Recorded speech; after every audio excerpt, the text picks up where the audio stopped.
मी सुप्रिया नवीन एका ब्लॉगमध्ये आपलं मनापासून स्वागत करते। तुम्हाला आजचा दिवस सुखाचा, आनंदी आणि आरोग्यदायी जावो। तुम्ही जे काही स्वप्न पाहिली असतील ती सगळी स्वप्न तुमची पूर्ण होत। त्याचबरोबर शुभ सकाळ सर्वांना। सकाळची वेळ आहे आणि सकाळचं हे 10:30चं टायमिंग आहे। तर आजचा वार आहे रविवार। तर आज रविवार आहे म्हटल्यानंतर नॉनव्हेज होणारच। तर सकाळची जी काही कामं असतात ना, क्लिनिंगची, झाडलोट, पुसपास, सगळं हे बाकीची जी काही कामं आहेत ना ती सगळी झालेली आहेत। कपडे वगैरे धुवून झालेली आहेत आणि आता स्वयंपाकाला सुरुवात केलेली आहे। आता रविवार आहे म्हटल्यानंतर नॉनव्हेज तर झालंच पाहिजे। आता सध्या तरी उन्हाळा चालू आहे त्यामुळे ना नॉनव्हेज जरा कमी खाण्यामध्ये आहे। तर महिन्यातनं एकदा दोनदाच फक्त आम्ही आणतो, जास्त नाही असं दर आठवड्याला तर मिळतच नाही आणायला। पण आज ना खावंसं वाटलं म्हणून आणलेलं आहे। 1 किलो आणलेलं आहे मटण। तर बारीक कांदा कट करून घेतलेला आहे। तर सुरुवातीला मी तुम्हाला तर एक डबा दिसला असेल तर कटर मी तुमच्याबरोबर शेअर केलेला आहे, कांदा कटर। तर ते कटर ना खरंच खूप मस्त आहे बरं का। तुम्हाला जर ऑनलाईन मिळालं तर नक्की तुम्ही घ्या। तर बारीक कांदा कट करून घेतला आणि आज ना कुकरमध्ये कांदा शिजवायचं ठरवलेलं आहे, कारण आज खूप सारी कामं आहेत आणि फक्त स्वयंपाकच नाही आपल्याला करायचा, स्वयंपाक करून इतर सगळी कामं करायची आहेत। तर माझ्याबरोबर काय होतं ताईंनो माहिती आहे का, आता बघा पुरणपोळीचा जर स्वयंपाक असेल सणावारला तर तो म्हटलात तुम्ही तर अगदी अर्ध्या 1 तासामध्ये आटपतो। पण नॉनव्हेजचा जर स्वयंपाक असेल ना तर खरंच खूप वेळ लागतो। आता हे मटण आहे ना, तुम्ही सांगा, तुम्हाला बघून जर अंदाज आला तर नक्की सांगा की हे किती किलो आहे। मला तर वाटतं हे 1 किलोपेक्षा जास्त मटण आहे। आणि होतं असं की तुमचे दादा ना मला म्हणजे परफेक्ट असं सांगतच नाही की मी 1 किलो आणलं आहे, मी 1.5 किलो आणलेलं आहे। ते काय करतात, सांगतात 1 किलो आणि आणतात 1.5 किलो। तर असं का करतात मला आजपर्यंत म्हणजे त्यांचं गणित कळालं नाही की असं हे का करतात। तर असो, आता मला तरी हे 1.5 किलो वाटतं आहे, पण त्या हिशोबाने मी कांदा तसा कट करून घेतलेला होता।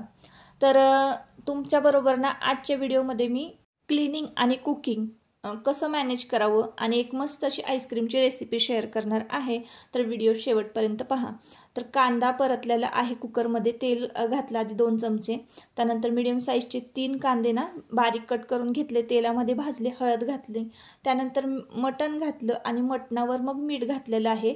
तर कधीही तुम्ही ना कांद्यामध्ये मीठ टाकू नका। मटण जर तुम्हाला शिजवायचं असेल ना तर आधी काय करायचं, कांदा भाजून घ्यायचा, हळद घालायची आणि त्यावर मटण घालायचं आणि मटणावर मीठ घालायचं। तर असं केल्यानं काय होतं, मटणाला छान अंगचं पाणी सुटतं, तुम्ही बघितलं असेल सुरुवातीला। आता हे एक कांदा कटर आहे माझ्याकडं। तर माझ्याकडं 2 प्रकारचे कांदा कटर आहेत। तर त्यातल्या त्यात ना हे एक कांदा कटर माझ्याकडे आहे। तर हे कांदा कटर ना खरंच खूप उपयोगी येतं। तुम्ही व्हेज जरी स्वयंपाक करत असाल ना तरी सुद्धा, समजा व्हेज बिर्याणी वगैरे केली तर उभा कांदा ना कट करण्यामध्ये आपला बराचसा वेळ जातो ताईंनो। त्याच्यामुळे हे कांदा कटर ना खूप खूप उपयोगाचं आहे। आणि एक दुसरं जे आहे ते सुद्धा खरंच खूप उपयोगाचं आहे। तर बारीक कांदा कट करायचं एक वेगळं कटर आहे। तर आत्ता मटण छान शिजलेलं आहे। मटण खूप खूप मस्त होतं, कवळं होतं ना, त्यामुळे 2च शिट्ट्यांमध्ये शिजलं। परतताना मी तुम्हाला दाखवलं, बऱ्याच व्हिडिओमध्ये ना मी रेसिपी दाखवलेली आहे। नॉनव्हेज रेसिपीज जास्त करून मी म्हणजे असतात आमच्याकडे नॉनव्हेज जास्त, त्यामुळे नॉनव्हेज रेसिपीज मी जास्त शेअर करते। मध्ये बऱ्याच व्हिडिओमध्ये ना मी नॉनव्हेज रेसिपी शेअर केलेली आहे, त्यामुळे या व्हिडिओमध्ये मी काही नॉनव्हेज रेसिपी शेअर करत नाही। उन्हाळ्याचे दिवस आहेत आणि आत्ता वाजलेले आहेत 12। तर म्हटलं चला आता जेवायला घेऊया आणि इथून पुढं पण आपल्याला ना भरपूर कामं आहेत। आता कामं कुठली आहेत, कंटिन्यू करा व्हिडिओ म्हणजे तुम्हाला कळेल। थोडीफार स्वच्छतेचीच कामं। तर मी जेव्हा सकाळी स्वयंपाकाला लागले ना तेव्हा 10:30चं टायमिंग होऊन गेलं होतं, 11:45 वाजायला आले होते आणि त्यामुळेच मी पातेल्यामध्ये आजचं मटण शिजवलं नाही। तर म्हटलं चला कुकरमध्येच शिजवूया, कुकरमध्ये पटकन शिजतं। सहसा आम्ही कुकरमध्ये मटण करत नाही कधीच, असं पातेल्यामध्ये उघडं शिजवतो। असं म्हणतात की पातेल्यामध्ये शिजवलेल्या मटणाची आणि कुकरमध्ये शिजवलेल्या मटणाची चव वेगवेगळी असते, वेगवेगळी लागते, त्यामुळे मी पातेल्यामध्येच मटण शिजवते। तर इकडे मी वाटण तयार करून घेतलेलं आहे आणि आता ना मी रस्सा फोडणीला घातला, तुम्ही बघितलं असेल, छान कोथिंबीर वगैरे घातली, मस्त अशी तर्री आलेली आहे। तर तुम्हाला जर रेसिपीज नॉनव्हेजच्या बघायच्या असतील तर मला कमेंटमध्ये सांगा, मी तसं मग डिस्क्रिप्शन बॉक्समध्ये लिंक देईन. एकदम अगदी व्यवस्थित स्टेप बाय स्टेप मी नॉनव्हेजच्या ज्या रेसिपीज आहेत ना त्यावर व्हिडिओ केलेले आहेत, तर त्याचा मी डिस्क्रिप्शनमध्ये लिंक देईन. तर यामध्ये अशी डिटेल अशी रेसिपी मी शेअर नाही केलेली आहे, पण कांदा, खोबरं, लसूण आणि कोथिंबीर याचं वाटण करून घेतलं आणि आता मी ना सुक्कं मटण जे आहे ते परतून घेते. तर इकडे येताना तुमच्या दादांनी काय सेटिंगला हात लावला की मोबाईलला हात लावला की काय झालं, एकदम अचानक ना कॅमेरा पुढे सगळा अंधारच झाला होता.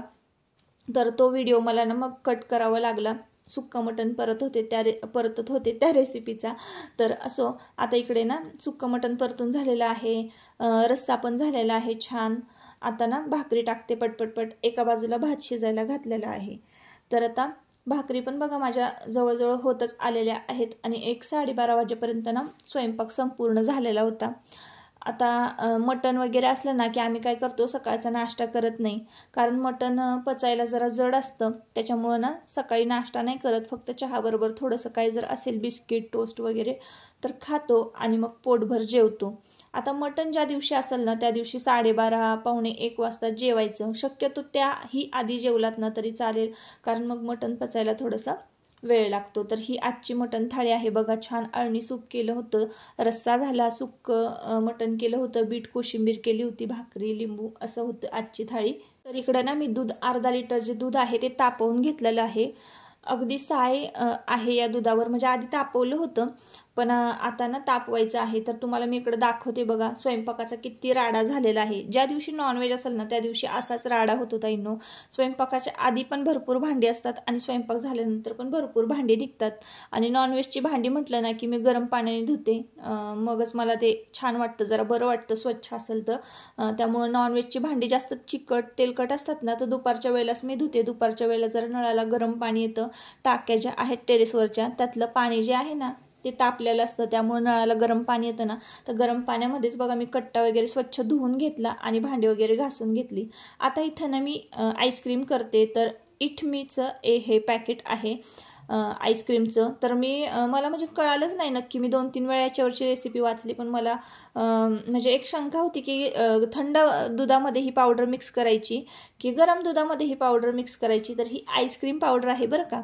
आणि आईस्क्रीम पावडर आता आपण आईस्क्रीम तयार करतोय. तर असं जर तुमच्याकडे इटमीचं हे जे पॅकेट आहे आईस्क्रीमचं, तर बटरस्कॉच फ्लेवर आहे, मिळालं तर नक्की आणा. एक मस्तपैकी आपण आईस्क्रीमचा फॅमिली पॅक तयार करणार आहोत. तर ना 500 लिटर दुधामध्ये ना ही जी मिल्क पावडर आहे, आईस्क्रीम पावडर आहे ती मिक्स करायची. आता करायचं असं की थंड दुधामध्ये ही मिक्स नाही करायची, दूध तापवून घ्यायचं. दूध तापवलं की त्यामध्ये ही पावडर ओतायची आहे आणि चांगलं घट्ट ढवळून घ्यायचं, अजिबात त्याच्या गाठी वगैरे होऊ द्यायच्या नाही.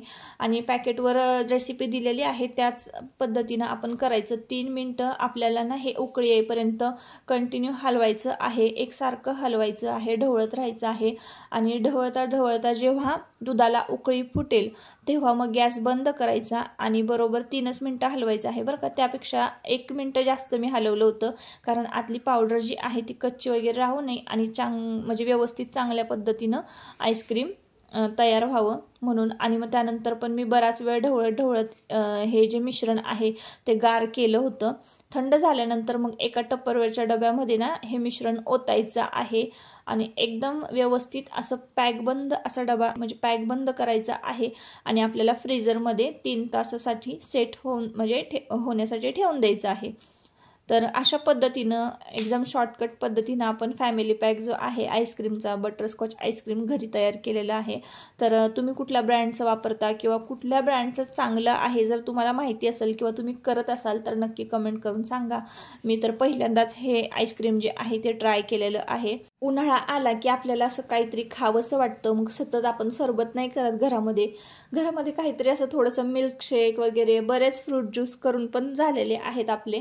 तर म्हटलं चला आईस्क्रीम ट्राय करूया घरच्या घरी. आता हे आईस्क्रीम आपल्याला 3 तासासाठी फ्रीजमध्ये सेट होण्यासाठी ठेवायचं आहे. 3 तासात हे आईस्क्रीम जर सेट झालं तर तुम्हाला मी आजच्या ब्लॉगमध्ये दाखवते. जर हे सेट झालं नाही आईस्क्रीम तर मग पुढच्या ब्लॉगमध्ये दाखवते तुम्हाला की आईस्क्रीम नक्की कसं तयार झालेलं आहे किंवा हे कसं काढायचं. तर आता ना मी फ्रीज साफ करायला घेणार आहे. आजूबाजूला ना बराच पसारा पडलेला असतो स्वयंपाक करता करताना, इकडं तिकडं भांडी अशा आपण ठेवून देतो, आपला हात इकडे तिकडे जातो, तिथे ज्या वस्तू आपण घेतो त्या तिथेच ठेवून देतो. तर माझा हात सारखा इकडं तिकडं चाललेलाच असतो, म्हणजे प्रत्येक वस्तू ज्या त्या वस्तूच्या जागेवर मी सतत ठेवत असते. तर असो, आता आज ना फायनली बघा ताईनो फ्रीज साफ करायला घेतलेला आहे. तर फ्रीजमध्ये ना थोडासा जो रवा आहे ना तो ठेवला होता, कारण आता बाहेर उन्हाळ्याचे दिवस चालू आहेत आणि कुठलीही वस्तू ना अशी शेंगदाणे किंवा रवा असा जर बाहेरच्या डब्यामध्ये ठेवला ना की लगेच त्या गोष्टींना मुंग्या लागतात. तर त्यामुळं ना मी फ्रीझरमध्ये ठेवला होता रवा आणि छान भाजून ठेवला होता. फ्रीझरमध्ये रवा ठेवला ना की त्याला आळी पण होत नाही आणि मुंग्या पण लागत नाही. तर कितीही दिवस म्हटलात ना तुम्ही फ्रीझरमध्ये जर रवा ठेवलात ना तर त्याला काही होत नाही. पण मी असं नाही की 1-1 किलो 2-2 किलो रवा फ्रीझरमध्ये ठेवते, असं कधीच होत नाही. तर थोडासा जो होता ना तोच भाजलेला रवा जो मी खिरीसाठी वापरते तोच ठेवला होता फ्रीझरमध्ये. तर फ्रीजमध्ये ना मी कुठल्याच वस्तू जास्त असा गच्च फ्रीज आमचा कधीच भरलेला नसतो आणि फ्रीझर पण तुम्ही बघत असाल अगदी मोकळा होता. फक्त ते उठणं पावडर वगैरे जी होती दिवाळीच्या वेळेसची तर ती मी फ्रीझरमध्ये ठेवली होती, पण त्याचाही आता काही वापर करणार नाही. कारण 6 महिने कुठल्याच गोष्टीचा म्हणजे नाही का मी वापर करत नाही. आयुर्वेदिक पावडर जी आहे उठण्याची तर ती ठेवली होती मी आपली हातापायांना लावण्यासाठी. तर इकडं पण मसाले जे आहेत ना मी एका टोपलीमध्ये काढून घेतलेले आहेत. आता यातले कुठले मसाले एक्सपायर झालेले आहेत, कुठले चांगले आहेत किंवा कुठले किती मसाले राहिलेले आहेत हे सुद्धा बघून व्यवस्थित निवडून मग फ्रीझरमध्ये मी भरून ठेवणार आहे. आणि हा बघा एक छोटासा असा ट्रे केलेला आहे. तर या ट्रेमध्ये ना इसेन्स, कलर, फूड कलर बिर्याणीसाठी लागतात किंवा इतर गोष्टींसाठी, किंवा लिंबू सरबत जर मी केला ना तर त्यामध्ये हिरवा किंवा लाल कलर पाहुणे जर आले आणि आपण काचेच्या ग्लासामध्ये जर सरबत दिलं तर त्यामध्ये मी टाकत असते, खूप छान दिसतं. आणि इकडे बघा ही काकवी आहे. काकवी म्हणजे आपण ऊसाचा गुराळ वगैरे गाळतो तेव्हा जो निघतं की नाही ती काकवी आपण भाकरीबरोबर खाऊ शकतो, चपातीबरोबर खाऊ शकतो, छान लागतं. तर वर्षभर टिकून राहते म्हणून मी ही काकवी फ्रीजमध्ये स्टोअर करून ठेवते. फ्रीजमध्येच ठेवली पाहिजे, कारण बाहेर ठेवली की ती खराब होते, लगेच आंबट वास येतो. तर इकडे बघा हे आहे चीज तर आमच्या घरी कोणी खातच नाही. चीज, बटर असल्या सगळ्या गोष्टी ज्या आहेत ना अजिबात कोणी खात नाही. कोथिंबीर जी आहे ती निवडायची राहिलेली आहे ती सुद्धा बाहेर काढून ठेवली. पटापट सगळ्या ज्या वस्तू होत्या ना ज्या की म्हणजे स्टोअर करून नाहीच ठेवायला पाहिजे, खराब झालेल्या आहेत, तर त्या काय होतं आवर्जून फ्रीजमधनं काढणं होत नाही. असा एवढा वेळच मिळत नाही की फ्रीजमध्ये कुठल्या वस्तू ज्या आहेत एक्सपायर झालेल्या आहेत त्या काढून ठेवावं. जेव्हा फ्रीज आपण साफ करायला काढतो तेव्हाच ह्या सगळ्या गोष्टी आपल्याला दिसतात. आणि भाज्या ज्या आहेत त्या वरच्यावर आपण बघत असतो, जर खराब झालेल्या असतील तर त्या फ्रीजमध्ये कशाला ठेवतोय, लगेचच मी त्या काढून टाकते. कारण भाज्यांना ना फ्रीजमध्ये पण बुरशी येते बघा, असं झालेलं आहे. तुम्ही कधी बघितलं आहे का भाजीला फ्रीजमध्येच बुरशी आलेली? मला नक्की कमेंट करून सांगा. तर असं माझ्याबरोबर होतं बरं का, म्हणजे नाही का बरेच दिवस झाले भाजीला, जर समजा 15 दिवसापेक्षा जास्त दिवस तर फ्रीजमध्येच भाजीला बुरशी येते. भेंडीला तशी बुरशी आलेली मी बघितलेली आहे. तर एक ब्रश होता माझ्याकडे, त्या ब्रशनं ना मी छान झाडून घेतला फ्रीज. आता तुम्हाला जी बॉटल दाखवली ती ताकाची बॉटल होती, ती एक्सपायर झालेली आहे. तर ते ताक वेस्ट न घालवता ना मी एखाद्या झाडाला ओतून देणार आहे. आणि एवढी सगळे जे भांडे आहेत ना फ्रीजचे ते मी एका ट्रेमध्ये काढलेले आहे. व्हेजिटेबल ट्रे जो आहे फ्रीजचा त्यामध्येच मी भरलेली आहेत. आता एका ताईंचा ना एक प्रश्न नेहमी असतो की ताई तुमचा जो कट्टा आहे तर तो किती फुटाचा आहे? तर आमचा हा कट्टा ना 8 फुटाचा आहे. आणि त्यांना असं वाटतं की मी म्हणजे एवढ्याशा कट्ट्यावर एवढं सगळं काम किंवा एवढी सगळी भांडी कशी घासते, हे काम कसं करते. तर अगदी सोपं आहे बघा, डोक्यानं काम केलं तरच होतं. कधीही आपण ना स्मार्ट वर्क करायचं, असं करायचं काम म्हणून नाही करायचं. थोडंसं डोक्यानं काम केलं ना म्हणजे जरासं स्मार्ट वर्क केलं ना की मग आपली कामं पटपट आटपतात. तर मी सगळी जी छोटी छोटी भांडी जी होती ना फ्रीजची ते एका ट्रेमध्ये घालून ट्रे बाजूला ठेवून दिला. जर मी इकडं तिकडं ती भांडी सगळी पसरवली असती कट्ट्यावर तर मग मला ती जागा पुरलीच नसती. तर अशा पद्धतीनं ना फ्रीजची जी भांडी आहेत ना तर ती सिंकमध्येच घासते. बाथरूममध्ये मी कुठल्याही प्रकारचं भांडं घासत नाही, कारण बाथरूम तेलकट खरकटी झालेली मला अजिबात नाही आवडत. तर त्यामुळं मी बाथरूममध्ये कपडेसुद्धा नाही धुवत. खरं सांगते, मी तुम्हाला बघत असाल मी खाली बाग जी आहे त्या बागेत कपडे धुवायला जाते. आपली परसबाग आहे त्या बागेमध्ये नळ आहे, छान दगड आहे, तिथं मी बसून कपडे धुते.